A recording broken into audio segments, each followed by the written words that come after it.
I found out my parents had taken in all three of my childhood bullies as academic aides.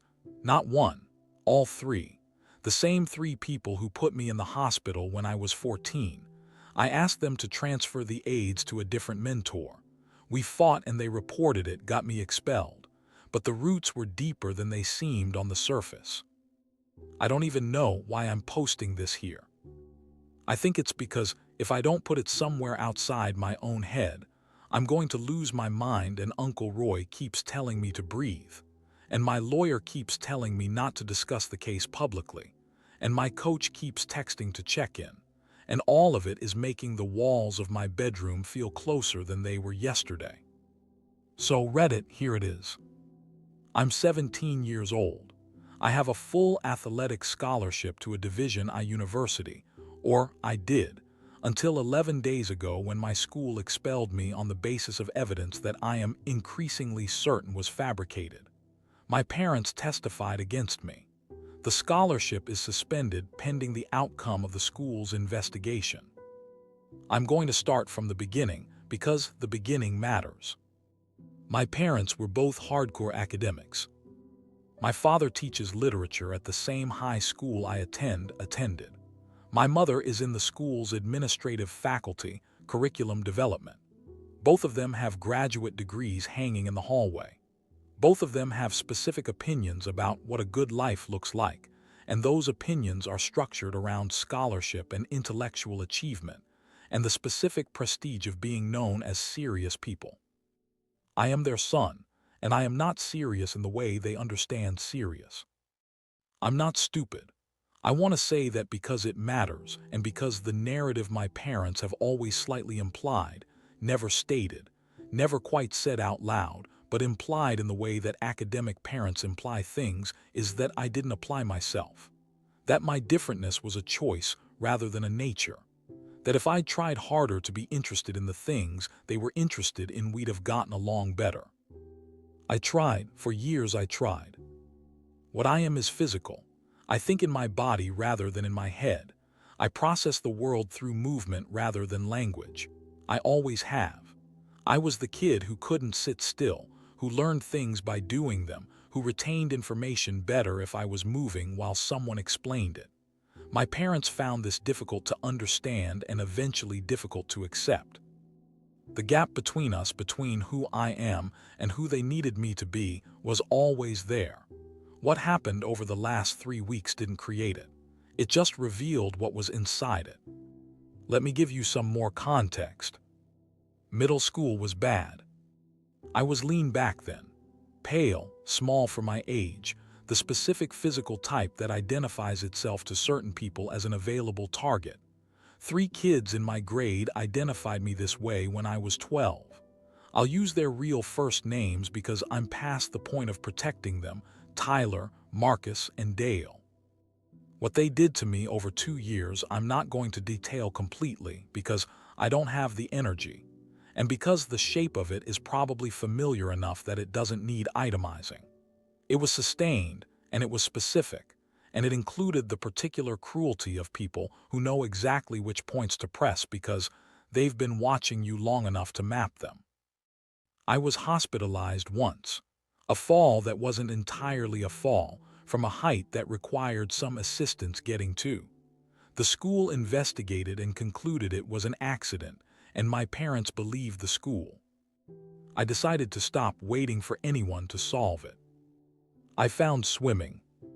Not randomly, my PE teacher mentioned that the district pool ran open sessions for junior athletes on Tuesday evenings, and I was casting around for something to absorb the hours between school ending and home beginning. I went on a Tuesday. I went back on Wednesday. I went back every day that week. Coach Brennan, Adrian Brennan, who has been my coach for 4 years and who I will come back to, saw me in the water on the 3rd session and asked if I'd trained before. I said no.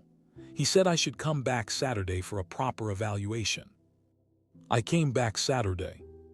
He said I had an unusual combination: long reach, efficient kick, natural feel for the water that most swimmers had to be taught. He said with proper training I could be good. He said with serious training I could be something more than good. I said I was interested in serious. What followed was 4 years. Early mornings and late evenings and every weekend, and the specific transformation of a body pushed past what it thought it could do and then pushed further. I grew. Not just in the pool, the growth spurt arrived at 15 and kept arriving for 2 years. By junior year, I was 6'2" and built in the way that competitive swimmers are built, and the lean, pale kid who people had looked at and seen a target had become someone people looked at differently. Tyler, Marcus, and Dale stopped. Not immediately. There was a period where the old dynamic tried to persist against the new physics of the situation and failed. Then they stopped. I didn't forgive them. I didn't speak to them. I filed them in the specific place where you file things that happen to you that you've processed enough to carry without being stopped by them.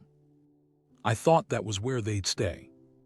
Junior year, I received a preliminary scholarship offer from a Division I university, a full athletic scholarship covering tuition, room and board, and a stipend for training expenses.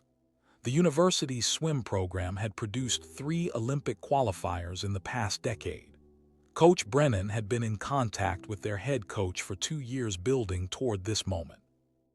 The scholarship was conditional on my completing senior year without academic or disciplinary issues, maintaining my competitive times, and receiving final confirmation after my senior season.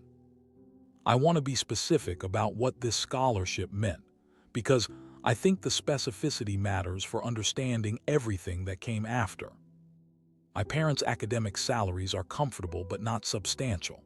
There was no college fund, not because they hadn't planned, but because the planning had been oriented around a version of me that pursued academic scholarships in the humanities, and that version of me had never materialized. The athletic scholarship was the path to a Division I education at a school I couldn't otherwise attend. It was 4 years of training with coaches who operated at a level Coach Brennan had prepared me for. It was the specific future that the 4 years of work had been building toward. It was the only thing I'd ever built entirely on my own terms. 3 months into senior year, I found out.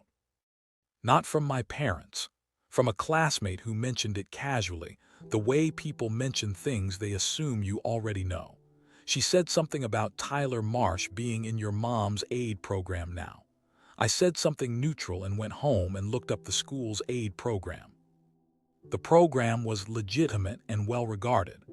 A selected group of students appointed by faculty mentors to assist with curriculum development and administrative functions. Selected students received priority consideration for certain internal scholarships and letters of recommendation from their faculty mentor. My mother had 3 aides: Tyler Marsh, Marcus Reeves, Dale Cole. All 3 of them. I want to tell you what I felt in that moment, and I want to be precise, because there's a difference between the feelings, and I felt all of them simultaneously. Fury, clean, immediate, the kind that arrives before thought. Confusion, genuine bewilderment at the specific decision my parents had made. And underneath both of those, something older and quieter that I didn't have the word for then and still struggle to name. The specific feeling of a wound you thought was closed being opened not by accident, but by a choice someone made. I went downstairs. My mother was at her desk. My father was reading in the living room. I told them I knew about the aid program. I asked for an explanation. My mother said they'd selected the best candidates for the positions. That Tyler, Marcus, and Dale were strong students who demonstrated improvement and genuine need. She said their home situations were difficult, and the program represented a real opportunity for them. I said, "These are the people who put me in the hospital." My father said that was years ago, and people changed, and I needed to develop a more mature perspective on the complexity of human growth. I said, "They put me in the hospital." My mother said I was being dramatic. That made me furious. I knew they didn't appreciate me because I didn't fit their vision of perfect son, but I wanted the basic concern for a child by their parents, and they made it seem like I asked for the moon. I said I wasn't asking them to remove Tyler, Marcus, and Dale from the program. I said I was asking them to transfer the aides to a different faculty mentor. I said I didn't think it was a reasonable expectation that I share a household with the people who had bullied me for 2 years, and also watch those same people receive mentorship and opportunity from my parents in the school we all attended. My father said that wasn't possible, that the mentorship relationships were established and disrupting them would be unfair to the students involved. I said unfair to them. He said yes. I was flabbergasted. I never knew their resentment ran so deep, but I didn't know then that it was just the tip of the iceberg. I looked at both of them. I said, if you won't move them, I'll make sure they move themselves. My mother asked what that meant. I said, it means the people who owe me have a debt, and I intend to collect. I went upstairs. I want to be clear about what I meant by that. I was 17 and I was furious, and I was using language designed to frighten my parents into taking me seriously.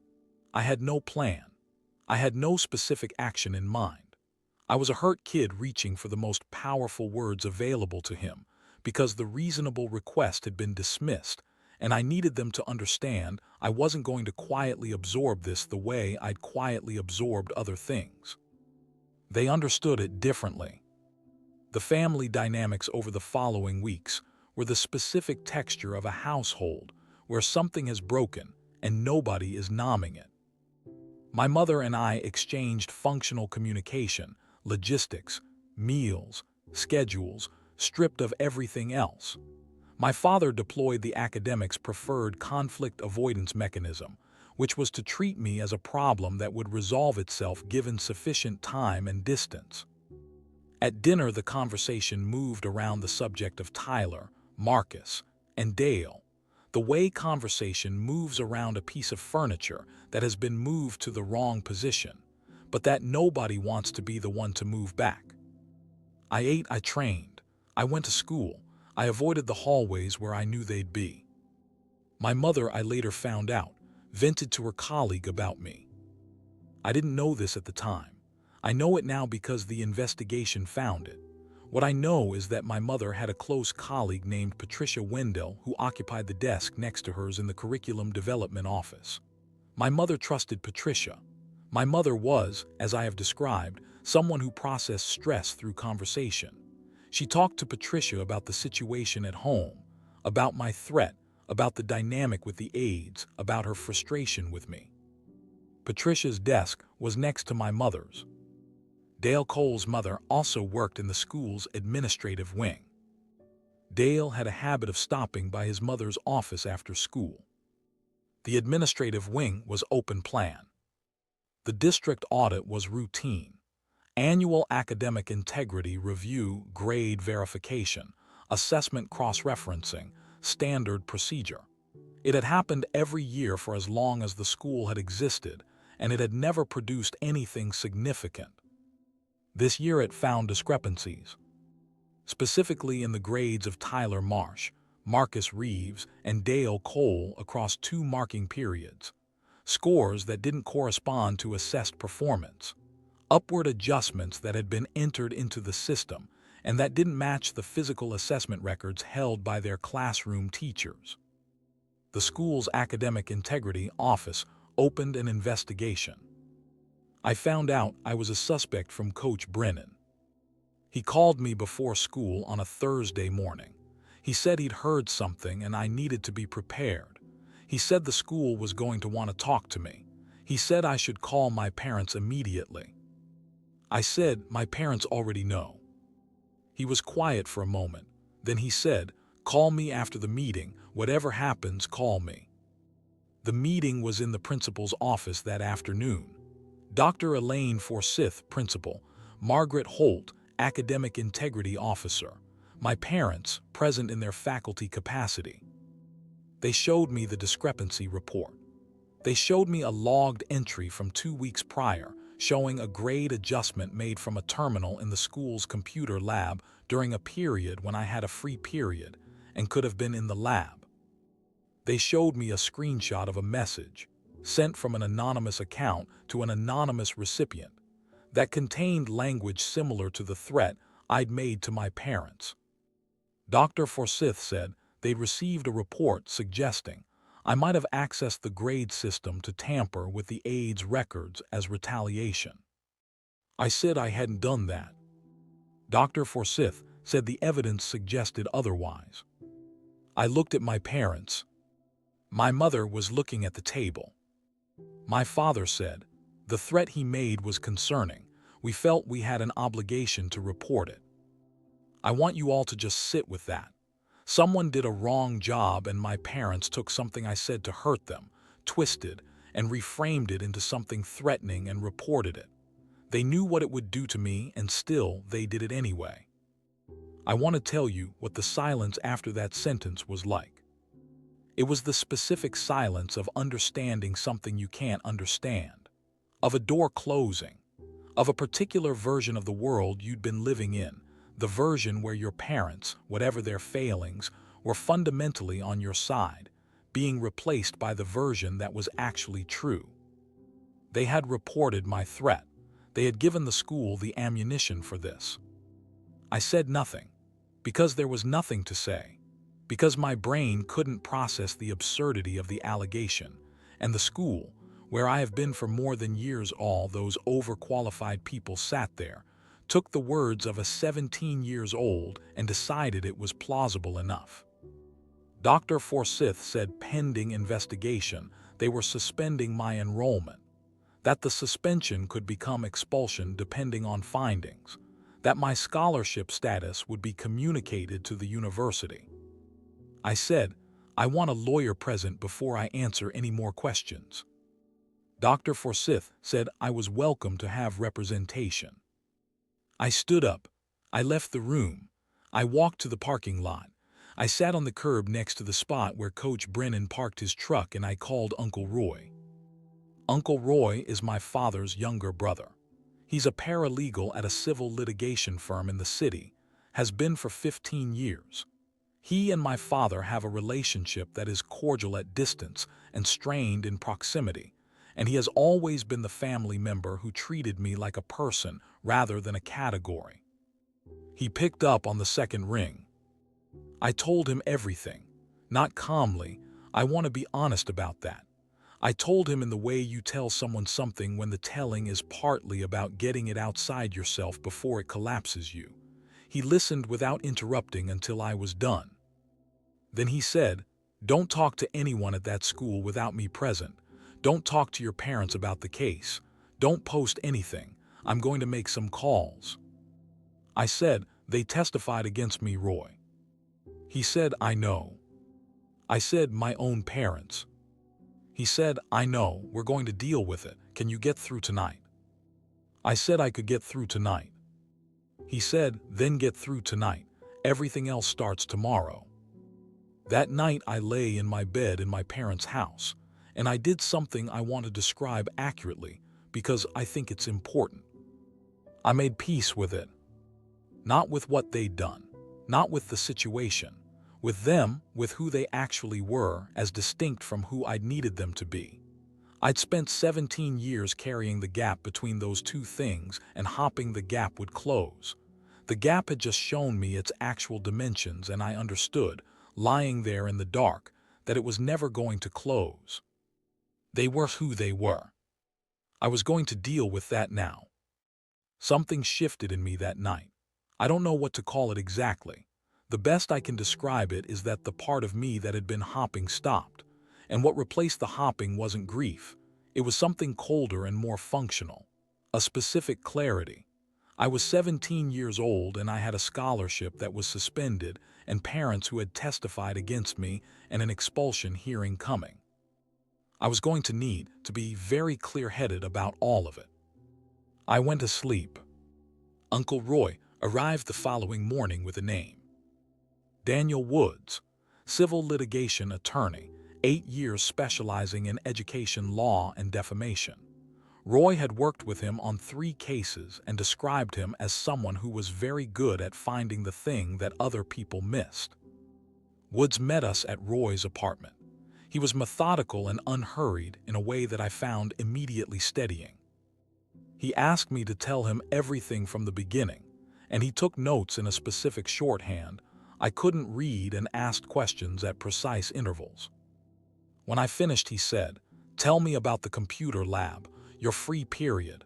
What do you normally do during that period?" I told him. I went to the pool most days. The school's facility was available for student athletes during free periods with coach authorization. On days the pool wasn't available, I was usually in the weight room or the hallway outside Coach Brennan's office. He said, "So you have a documented pattern of not being in the computer lab during that period." I said I'd never used the school's computer lab. I had my own laptop. He said, "Good. Now tell me about the anonymous message. The language they said was similar to your threat." I told him exactly what I'd said to my parents, word for word as best I could remember. He wrote it down. He said, "Similar is not identical. Similar means someone had access to the general content of what you said, probably through your parents, and approximated it. If the message was sent from an anonymous account, we can look at the metadata. If it was sent from within the school's network, there will be a record of which terminal it originated from." He looked at Roy. Roy said, "I can file for emergency disclosure of the school's network logs under the student's educational rights." Wood said, "Do it today." The investigation that followed I want to describe in the detail it deserves, because the detail is the point. Woods filed for access to the school's network access logs, computer lab terminal logs, and building entry records for the relevant dates. The school's IT administrator, under legal compulsion, produced logs showing terminal activity in the computer lab during ops-free periods. Cross-referencing the terminal login records with the school's student ID card access system, which logged every entry and exit from the building's secured areas, including the computer lab, showed that ops student ID had not been used to access the computer lab on any of the relevant dates. The grade adjustments had been made from Terminal 7 in the computer lab. The access log for Terminal 7 showed it had been accessed using a guest login, a generic credential used for visitors and non-student users that bypassed the student ID requirement. This was the first significant finding. The adjustments were not made using a student account. They were made using a credential that students didn't typically have access to.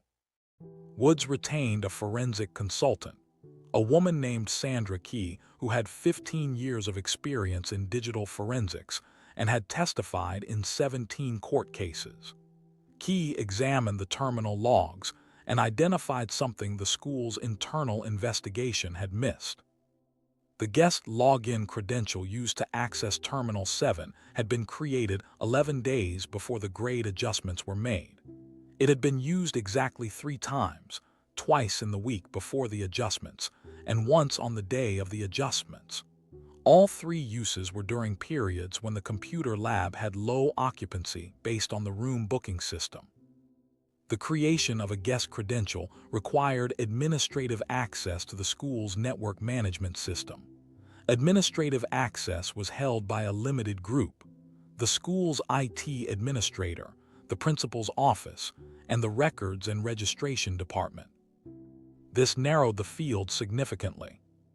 The school had a camera system covering the main corridors, building entrances, and common areas. The computer lab itself had no internal camera, but the corridor outside it did. Woods requested CCTV footage from the relevant dates under the same legal disclosure. The school's security office produced footage that had not been reviewed as part of the internal investigation, because the internal investigation had been focused on Op as a suspect and had not looked at who else might have accessed the lab. Key reviewed the footage methodically. On the date of the grade adjustments, she identified a figure entering the computer lab corridor at a time consistent with the terminal access log. The figure was not Op. Op's height and build made him immediately distinguishable on camera, and the figure in the footage was significantly shorter. The footage quality was sufficient to identify a partial profile, but not a full face. However, the figure was wearing a distinctive jacket, a staff member's jacket with a department logo visible in 2 frames. The Records and Registration Department. The Records and Registration Department had 4 staff members. Woods requested employment records and scheduled data for those 4 individuals for the relevant dates. One of them, Raymond Goss, records administrator, 5 years at the school, had been logged as working a half-day on the date of the grade adjustments. His card access records showed him leaving the building at 12:30. The terminal access log showed the grade adjustments were made at 1:47 p.m. Roy identified the discrepancy. Goss had logged out of the building at 12:30. The adjustments were made at 1:47. Either Goss had left and returned without swiping his card, possible if he'd used a door held open by someone else, or the card log was inaccurate, possible if his card had been used by someone else, or someone else in the records department had made the adjustments. Woods said, "We need to look at Goss more carefully." Sandra Key pulled Goss's computer access logs from the school's network. She found something that the initial disclosure hadn't flagged because nobody had been looking for it. Goss had accessed the student grade management system 11 days before the adjustments, at a time consistent with the creation of the guest login credential. He had the administrative access required to create it. He had accessed the system at the relevant time. His card showed him leaving the building before the adjustments were made, but the CCTV showed a figure in a records department jacket entering the computer lab corridor after that time. Woods filed a request for Goss's financial records as part of the broader civil action against the school. The judge granted limited access.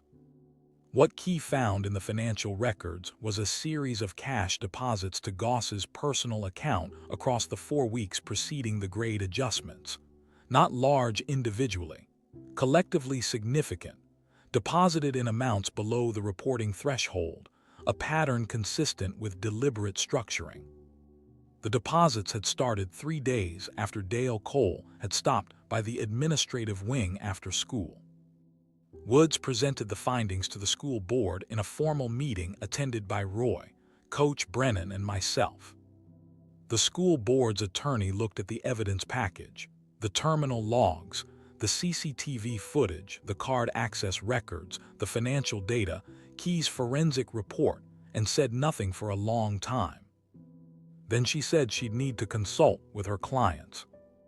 I said, "Take your time." 2 days later, the school board's attorney called Woods and said the school was prepared to rescind the expulsion, acknowledge that the evidence against myself had been insufficient, and discuss a resolution. Woods said, "We'll see you in court." My name was cleared officially 1 week later. The school issued a statement acknowledging that the investigation had been based on incomplete evidence and that my expulsion was rescinded. The scholarship was reinstated pending university review. Coach Brennan called when the statement was released. He said, "I knew." I said, "I know you knew." He said, "What happens now?" I said, "Now we sue." Woods filed against the school first. The grounds were multiple, wrongful expulsion, failure to conduct adequate investigation before disciplinary action, defamation through the communication of unsubstantiated accusations to the university's scholarship committee, and educational disruption causing quantifiable harm. The school's attorney tried to negotiate.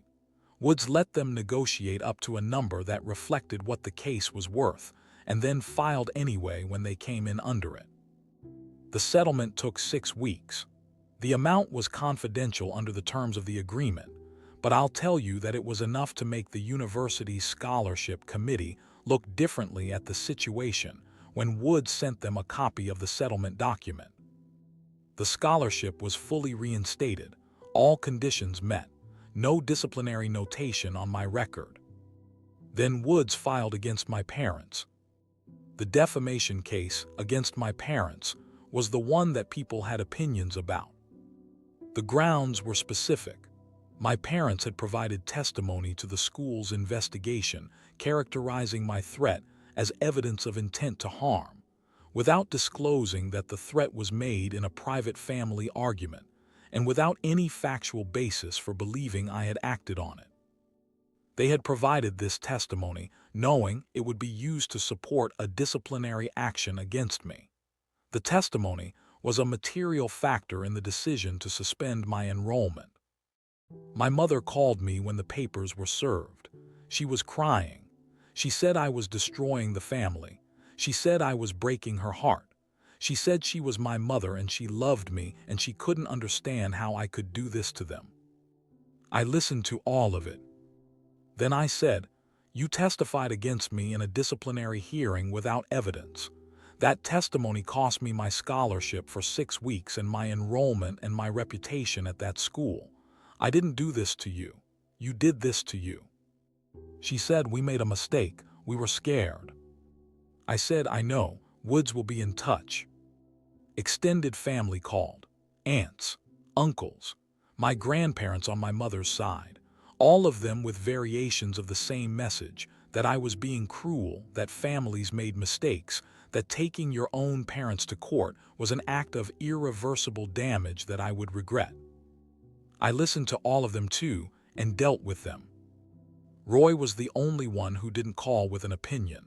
He called to check if I was eating and sleeping and whether I needed anything. I told him I was fine. He said he knew and he was proud of me and to call if I needed him. The defamation case settled out of court.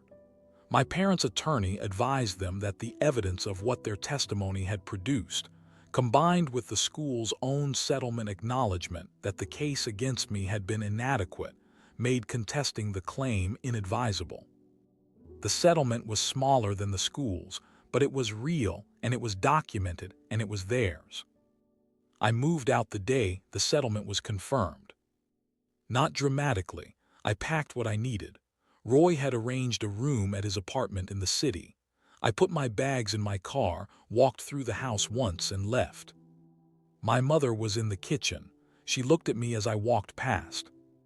I said, "I'll be in touch through Woods' office if there's anything further." She said my name. I closed the door. I'm going to stop the post here because that's where things stand right now. I'm at Roy's. The scholarship is reinstated. The cases are settled. I'm training again. Reddit, was I wrong to sue my parents? I keep getting told I was.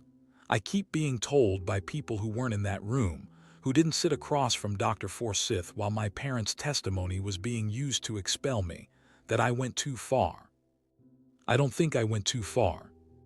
But I'm 17 and I'm sitting in my uncle's apartment, and I don't fully trust my own judgment right now.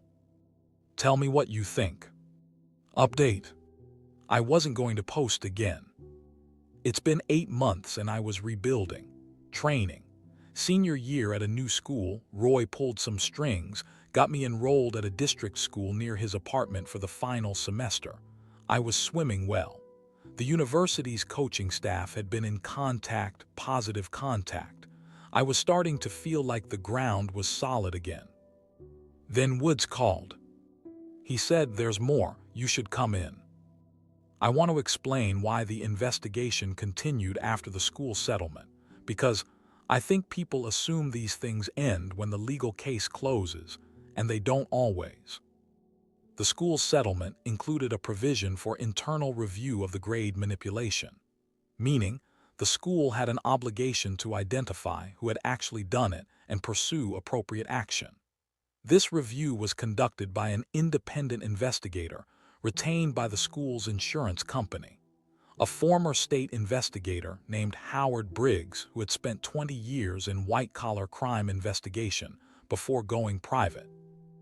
Briggs had access to everything Key had found and built on it. Terminal 7 had been dusted as part of Briggs's physical investigation, something the school's internal team hadn't done because they'd been treating it as a digital crime rather than a physical one.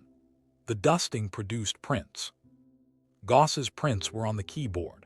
This was consistent with him being a school employee who used computer lab equipment, not conclusive in itself. But the prints were layered in a specific way. Forensic analysis of the layering showed that Goss's prints had been deposited over a set of glove smears. Someone wearing gloves had used the terminal before Goss, or Goss had used gloves on a previous occasion and then returned without them. The glove smears were consistent with latex examination gloves, the kind available in the school's science department supply room. The science department supply log showed a box of examination gloves had been accessed by a student using a supply request form 3 weeks before the grade adjustments. The form was filed under Dale Cole's name. Woods had filed a subpoena for phone records as part of the defamation case, and the records had been produced but not fully analyzed before the settlement. Briggs reviewed them as part of the independent investigation. Between Dale Cole's number and an unregistered prepaid number, there were 14 calls across 6 weeks. The prepaid number had been activated 2 days after Dale's visit to the administrative wing. It was used exclusively for calls to Dale and one other number, Goss's personal cell. The prepaid number couldn't be traced to a purchaser, they'd paid cash. But the cell tower data for the prepaid number showed it was activated and primarily used within a 3-block radius of the school. The same radius Dale, Marcus, and Tyler all lived and traveled within. Briggs interviewed all 4 records department staff members. He interviewed them separately, without prior notice, using a structured protocol, establishing baseline behavior first through neutral questions before moving to case-specific ones. He recorded everything with consent. Goss's interview was the 3rd one. Briggs noted in his report that Goss demonstrated specific stress indicators when asked about the guest credential creation, a pause of 4 seconds before answering a question that should have required no thought, a change in postural positioning, an increase in filler language. These aren't conclusive in themselves, but Briggs had conducted over 200 interviews, and he knew what evasion looked like. He asked Goss directly if he knew Tyler Marsh, Marcus Reeves, or Dale Cole. Goss said no. Briggs showed him a photograph of Dale with his mother, a staff directory photo, and asked if he recognized the woman. Goss said yes, she worked in the building. Briggs asked if Goss had ever interacted with her son. Goss said not that he recalled. Briggs made a note. He then interviewed Dale's mother, Carol Cole, separately. He asked her the same question about Goss. She said Goss had spoken to Dale once or twice when Dale visited the office. She said it was brief and unremarkable. Briggs asked if she'd ever seen them exchange anything. She thought about it. She said Dale had given Goss something once. She'd assumed it was a note or a form of some kind. She hadn't thought anything of it. Briggs asked when. She gave a date. The date was what I remembered 2 days after Dale's visit to the administrative wing, where he'd overheard my mother's conversation with Patricia Wendell. The cash deposits in Goss's account totaled a specific amount across 4 weeks. Woods's forensic accountant reconstructed the likely source by cross-referencing with Tyler, Marcus, and Dale's known financial activity, parental allowances, part-time work, withdrawal patterns. The reconstruction wasn't conclusive. Cash is untraceable by design. But the withdrawal patterns from Tyler and Dale's accounts showed gaps in the weeks corresponding to Goss's deposits. Amounts that were withdrawn and didn't correspond to any identifiable expenditure. Dale Cole overheard my mother venting to Patricia Wendell about my threat. He brought this information to Tyler and Marcus. The 3 of them identified an opportunity to use my threat as cover for a grade manipulation scheme that would improve their aide performance records and, framed correctly, implicate me. They needed someone with system access. Dale's mother's workplace proximity gave him a route to Goss. The prepaid phone established the communication channel. The cash payments, sourced from all three of them, compensated Goss for creating the guest credential and making the adjustments. The timing was engineered. The anonymous message mimicking my threat was sent to ensure the school's attention landed on me before any physical investigation could be initiated. They miscalculated on one point. The scholarship. A grade manipulation case involving a student with a Division I scholarship triggered a higher level of investigative scrutiny than a standard academic integrity case. The university's own compliance office had a stake in the outcome. That pressure is what produced Woods, which produced Key, which produced the forensic timeline that unraveled everything. If I'd been an ordinary student, the internal investigation might have ended with my expulsion and no further examination. The scholarship saved me. Goss was charged with computer fraud and academic record falsification. He pled to a reduced charge in exchange for a full statement confirming Dale's role in the arrangement. Tyler, Marcus, and Dale were referred to the district attorney's juvenile division. Their cases were handled separately, and I don't have full visibility on the outcomes. Juvenile proceedings aren't public. What I know is that their scholarship aid positions were terminated and their academic records were reviewed. Woods called me 2 weeks after the charges were filed. He said, "You have viable civil claims against all three of them and against Goss. Conspiracy to commit fraud, defamation, educational harm. The evidence is strong." I said, "File it." He said, "You understand this will get attention. The story is already in the local news from the school settlement. Adding civil suits against 3 minors and a school employee is going to get more attention." I said, "Doesn't matter, file it." He filed it. The attention arrived. Local news first, then a regional outlet, then something that got picked up more widely. The narrative in some of the coverage was not flattering to me. A 17-year-old suing 3 of his classmates, a 17-year-old suing his own parents. The word greedy appeared in comment sections. The phrase litigious appeared in one article in a way that was clearly meant as criticism. I read the coverage once, felt nothing. I stopped reading it after that. The civil suits settled. Goss's settlement was limited by what he had, not significant financially but documented. Tyler, Marcus, and Dale's families settled through their parents' insurance. The combined amount was real. I deposited it into a savings account and didn't look at it. My parents called 3 weeks after the civil settlements were reported. Not together, separately, on the same day, within 2 hours of each other. My mother first, then my father. I let both calls go to voicemail. My mother's message said she was proud of me for what I'd accomplished and that she wanted to talk about rebuilding things between us. My father's message said he understood I was angry and that anger was valid and he wanted to find a path forward. I listened to both messages twice. Then Woods's office forwarded me a letter from my parents' attorney. The letter said my parents were facing a civil proceeding, a separate action brought against them by the school related to the testimony they'd provided and the school's subsequent liability exposure.